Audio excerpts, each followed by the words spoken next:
Le métier de juriste fait partie, je pense, parmi les postes clés dans une entreprise, particulièrement une entreprise comme ADP, qui est, pour rappel, leader mondial dans la gestion du capital humain, de la gestion de la paye, la gestion des temps, des RH, des talents.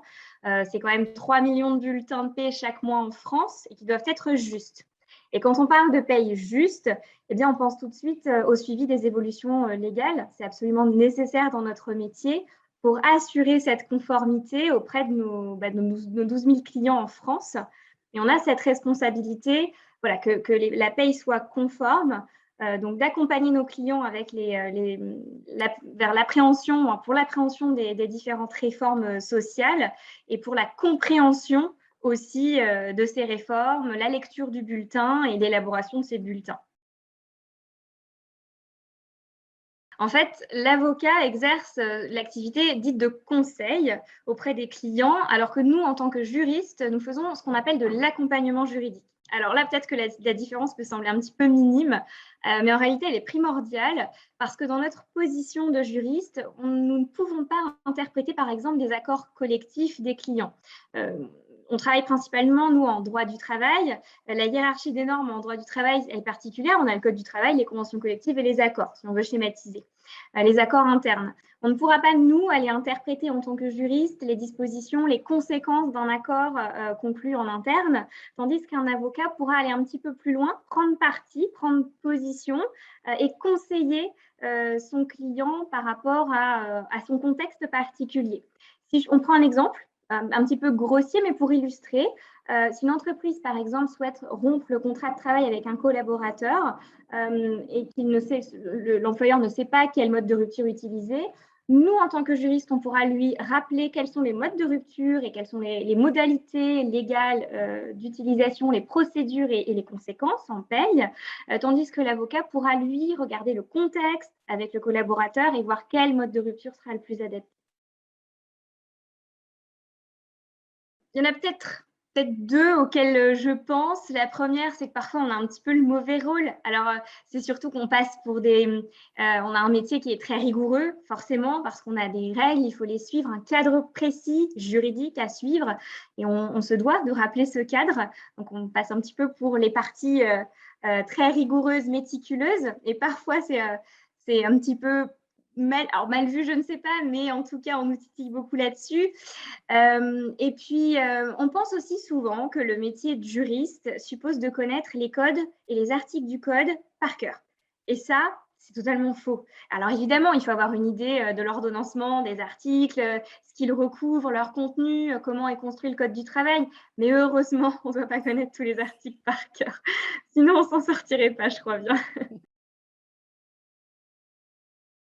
Du point de vue des études, j'ai fait un master 2 en droit social. J'ai fait vraiment un parcours, je pense, assez classique d'études de droit, licence, master. J'ai fait des stages, notamment en droit social, et c'est ce qui a été un petit peu déterminant pour choisir cette discipline-là, parce que c'est assez vaste, le droit, on a des disciplines juridiques dans tous les domaines. Au départ, je voulais faire du droit de la famille, donc c'est différent.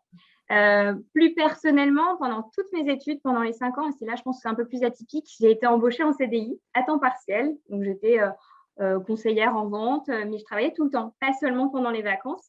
Et je pense que c'est aussi ce qui m'a confrontée aux problématiques d'entreprise et sensibilisée à ces problématiques, à ce qui peut être rencontré, à la fois côté employeur, côté salarié.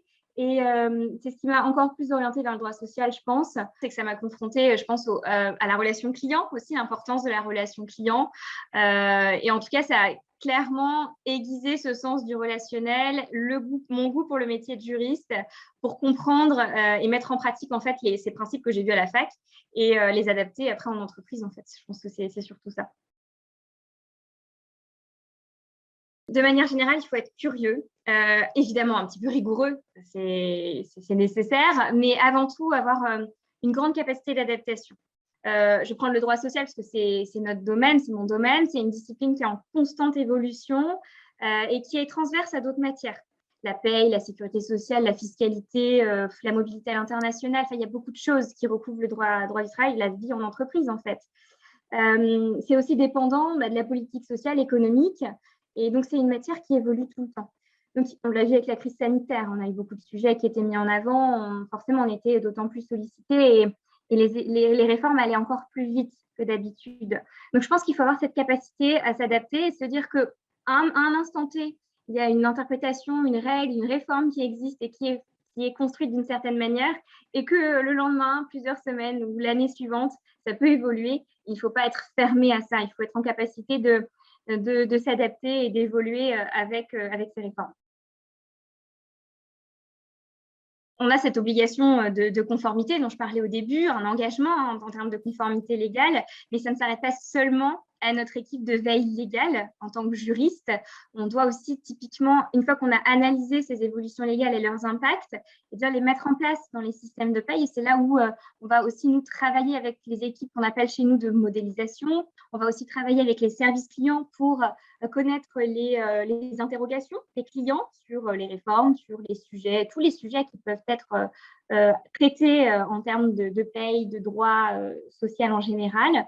Et donc, ça nécessite une étroite collaboration entre nos équipes à la R&D, les services clients, les services de mise en place notamment. Je pense que l'un des plus gros challenges, c'est forcément le suivi des évolutions légales pour connaître leurs impacts en paye. C'est nécessairement lié à la mission de l'entreprise, de délivrer une paye juste tous les mois à nos 12 000 clients. Il arrive que certaines réformes sociales qui entrent en vigueur ne prévoient pas tous les impacts paye que nous on rencontre au quotidien. Et dans ce cas, il faut vraiment être à l'affût, être en mesure d'anticiper, être aussi réactif que possible.